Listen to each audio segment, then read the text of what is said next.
안녕하세요. 세종시 대변인 신양석 배상법관입니다. 오늘은 373번째 정례 브리핑입니다. 코로나19 감염 예방을 위해서 지속해서 온라인 생중계로 정례 브리핑을 진행하고 있습니다.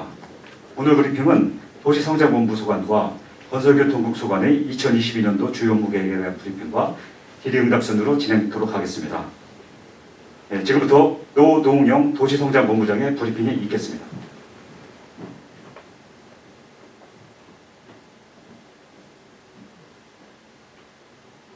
오늘은 373번째 정례 브리핑으로 2022년도 도시성장본부 주요 업무 계획에 대해서 말씀드리겠습니다. 우리 시는 지난해 제1회 세종 스마트시티 국제 포럼을 개최하여 스마트시티 선도도시의 이상을 전 세계에 알렸으며 대한민국 도시재생산업박람회에서 도시재생 사업의 성과를 인정받아 2019년, 2020년에 이어 3년 연속 수상을 한 바 있습니다. 올해는 세종시가 출범한 지 10주년이 되는 해로 지금까지 드러난 도로와 교통, 주택, 도시 개발의 문제점을 해결할 수 있도록 새로운 청사진을 마련하고 국회 세종의사당 설치에 발을 맞춰 도시 기능과 공간 구조 등의 변화 요구를 도시계획에 적극 반영하겠으며 민간 도시개발 수요를 계획적으로 수용 관리하고 공공성을 강화하는 등 도시개발 정책 방향을 정립해야 할 중요한 시기라고 판단됩니다. 현재 세종시 출범 10년 도로와 교통, 주택 문제에 대해 시민의 눈높이에서 대안을 마련하겠습니다. 행정수도에 걸맞는 도시를 완성하기 위해 행복청, LH 등과 유관기관과 협업을 강화하겠습니다. LH가 시행하는 국채 세종의사당 건립지원 기능 공간구조 수립 용역과 연계하여 실행 전략을 마련하고 행복도시 개발 실시 계획에 반영토록 하겠습니다. 세종시 출범 10주년을 맞아 다양한 문제점에 대해 시민이 중심이 되어 시민의 눈높이에 맞춰 도시계획을 수정 보완하겠습니다. 2040 세종 도시기본계획 수립 시 국회 세종의사당 건립에 발맞춰 미래 발전 전략을 꼼꼼하게 준비하겠으며 상반기 중으로 시민의 의견을 수렴하여 최종안을 마련하고 도시계획 심의를 거쳐 연내 계획 수립을 완료하겠습니다.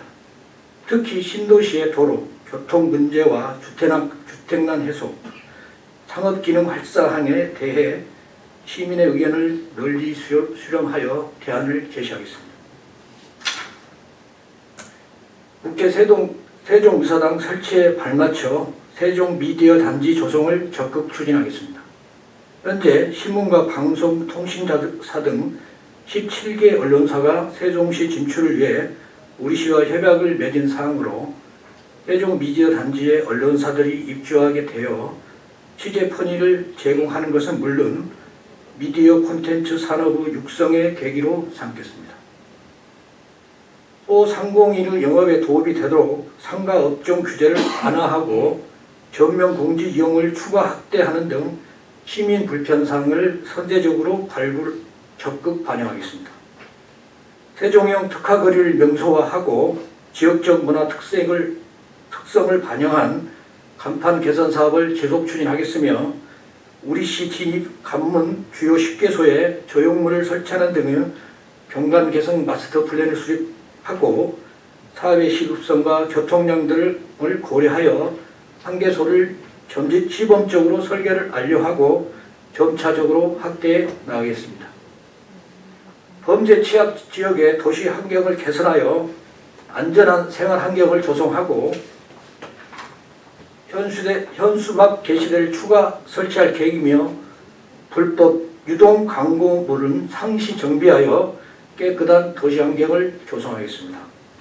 둘째, 주민과 함께 도시 재생 사업을 추진하고 읍면 지역의 계획적 개발을 추진하겠습니다. 청춘 조천 프로젝트 시즌 1, 2를 마무리하고 주민 주도의 도시 재생 운동으로 확산시키겠습니다. 청춘 존치원 사업 17개 과제를 연내 완료하고 주민 스스로 자립적 운영이 가능하도록 주민 역량 교육을 강화하겠으며 지역 공동체 활성화 사업을 지속 발굴하겠습니다. 지역 맞춤형 도시 재생 누질 사업을 신속하게 추진하여 읍면 지역에 활력을 불어넣겠습니다. 도시 재생 누질 사업 거점 시설 8개소를 연내 건립하고 예비 사업을 추진, 읍면 지역의 활성화를 이뤄내겠습니다. 농촌 거점을 육성하기 위해 농촌 중심지 활성화 사업을 지속 추진하고 취약지역 생활 여건을 개선하여 지역 주민의 생활 수준을 보장하는 등 지역 내 균형 발전을 실현하겠습니다. 읍면 지역 내 도시개발 수요를 계획적으로 관리하기 위해 민간 개발 사업과 관련 토지 확보 여부, 기반시설 공급 계획 등을 종합평가하여 계획적 개발을 유도하겠으며 3월에는 장군면 금암리 공공시설 복합단지 조성공사도 착수하겠습니다. 비도시 지역을 대상으로 강력한 난개발 방지 대책을 수립하고 기존 남부지역 성장관리 계획의 미흡한 점을 보완하는 등 계획적 개발을 유도하겠습니다. 셋째, 미래로 한 걸음 더 나아가는 스마트 도시를 만들겠습니다. 국가 시범도시 사업을 본격 추진하여 스마트시티 선도도시로 성장하겠습니다. 민간 합동 특수목적법인을 설립하여 선도지구 개발을 착수하고 모빌리티와 헬스케어 등 총 21개의 스마트 서비스를 2027년까지 구축하겠으며 내년까지 스마트 복합문화공원인 가칭 스마트 퍼스트 타운을 조성하여 각종 스마트 기술을 미리 체험하는 랜드마크로 조성하겠습니다. 디지털 트윈 시뮬레이션 플랫폼인 가상 세종을 연내 구축하여 38만 세종 시민이 이동 패턴 등을 가상 공간에 표출하고 각종 정책을 미리 시연하여 결과를 예측할 수 있도록 하겠습니다. 시민들이 스마트 시티를 체감할 수 있도록 다양한 스마트 서비스를 제공하겠습니다. 5-1 생활권에 적용할 자율주행 셔틀, 수요 응답형 모빌리티 등 6종의 서비스를 1생활권에 우선 실증하겠으며 빅데이터 허브 시스템을 개편하여 올해 하반기부터 우리 시가 보유한 데이터 704종을 시민에게 제공하겠습니다. 세종N을 앱 방식으로 전환하고 세종시티 앱에 모바일 시민증 기능을 탑재하여 관내 관광지 할인, 공공시설 이용 등에 활용할 수 있도록 하겠으며 똑똑 건강 앱을 통해 개인 맞춤형 건강관리 서비스를 제공하는 등 스마트 서비스를 고도화하겠습니다. 지금까지 22년도 도시성장본부 주요 업무 계획에 대해서 말씀드렸습니다. 올해 우리 시는 시민들이 체감할 수 있도록 편리하고 쾌적한 도시를 만들기 위해 우리 성장부 지원단은 최선을 다하겠다는 말씀을 드립니다. 감사합니다. 예, 이어서 사전 접수된 질의에 대한 답변을 듣는 시간을 갖도록 하겠습니다. 히트뉴스 이희택 기자가 두 가지 질문을 주셨습니다. 첫 번째 질문입니다. 객실 30인 이하 모텔과 호스텔 등 관광진흥법에 규정된 등급 외 소규모 숙박시설 인허가 불가 결정이 있었던 것으로 알고 있습니다. 앞으로 신도심에 비즈니스 호텔 외에 어떤 숙박시설이 들어설 수 있고 지난해 106개 허용 블록 기준으로 몇 블록이 가능한지요. 또한 앞으로 13 생활권을 넘어 46 생활권 정책 방향은 어떻게 설정할 예정이신지요. 예, 두 번째 질문입니다. BRT 라인과 금강 수변공원 주변 상권에 대한 용도 규제 완화 논의가 내부 진행 중인 걸로 알고 있습니다. 2022년 상권 용도 규제 완화에 대해 설명 부탁드립니다.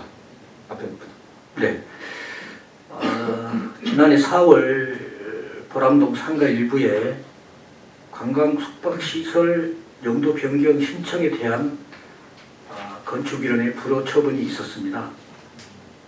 과연 그 상가에 관광 숙박시설이 입지가 가능한 논의가 촉발되어 시민과 언론에서의 숙박시설 규제에 대한 체계적인 대안 마련을 요구한 바 있습니다. 이에 따라서 지난해 상반기 숙박 입지 시설에 대하여 행복청 LH와 협의를 하여서 관광 숙박 시설에 입지가 가능 지역 중 호텔업 등급을 제외 대상인 호스텔, 주로 이게 모텔 이런 대실 영업의 우려가 있어서 일단은 호스텔과 소형 호텔 중에서 30위 이하는 규제를 하여 일정 규모의 시설의 숙박 시설을 유도를 도시 건축 공동위원회에서 결정한 바 있습니다. 앞으로 세종시는 숙박 시설의 합리적인 입지를 위해 모텔이나 여관으로 일반 주민들이 편리하게 사용할 수 있는 일반 숙박 시설은 2-4생의 일학지구나 3-1생의 터미널 부지에 집적화시키고 시사가 가능한 생활 숙박 시설은 1-5 생활권의 특화지구인 C36과 C36 지역의 입지를 유도할 계획입니다.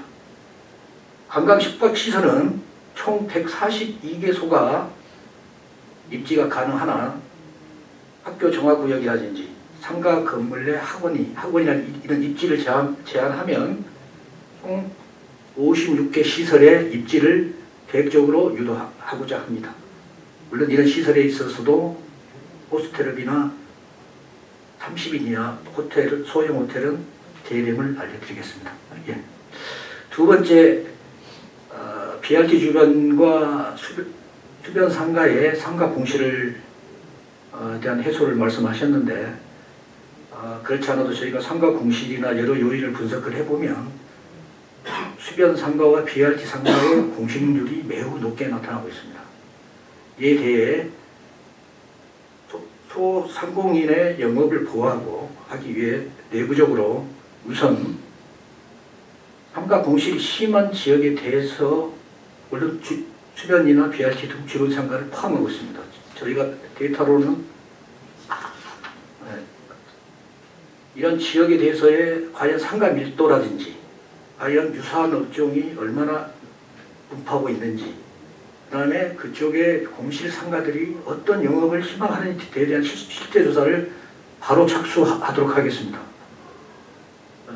2월 중에 지금 계획상으로는 착수를 해서 정확한 실태 조사를 거치고 그 다음에 업종 규제 완화에 대한 범위라든지 이러한 등에 대해서는 공감대 형성을 상인회라든지 관련 기관 그 다음에 시민들 대상으로 공감대를 형성을 추진하고자 합니다.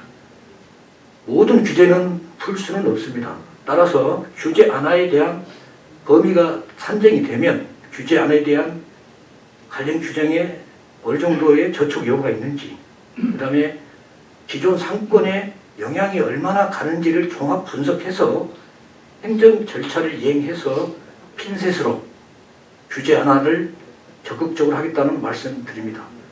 소상공인의 어려움을 가슴 깊이 새기고 충분한 대안을 마련할 수 있도록 올해 최선을 다하겠다는 말씀드립니다. 감사합니다.